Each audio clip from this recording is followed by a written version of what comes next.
Monsieur le Premier ministre, les mots n'ont jamais suffi, les mots ne suffisent pas, les mots ne suffiront pas.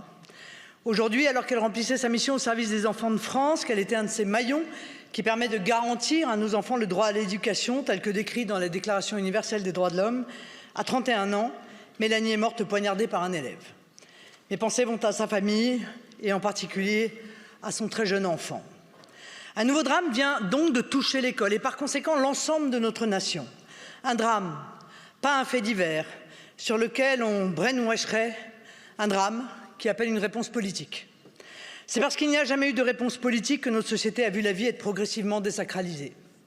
C'est parce qu'il n'y a jamais eu de réponse politique que l'ultra-violence s'est banalisée, en particulier chez les mineurs.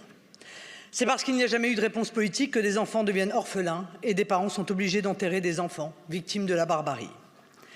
Les différents ministres de la Santé, de l'Éducation nationale, de la Justice, de l'Intérieur, qui n'ont pas pris la mesure depuis des années de la dérive d'une partie de la jeunesse, de son ensauvagement, de l'impact des réseaux sociaux et de la banalisation de la violence chez les adolescents, entre eux et contre eux-mêmes.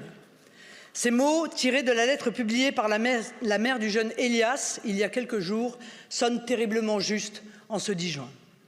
Alors, Monsieur le Premier ministre, quelle va être la réponse politique du gouvernement à ce drame qui suscite la peur de toutes les familles qui vivent dans l'angoisse de voir l'un des leurs tomber sous le coup des barbares et qui suscite, c'est à la fois juste et légitime, l'émotion, l'indignation, voire même la colère du peuple de France.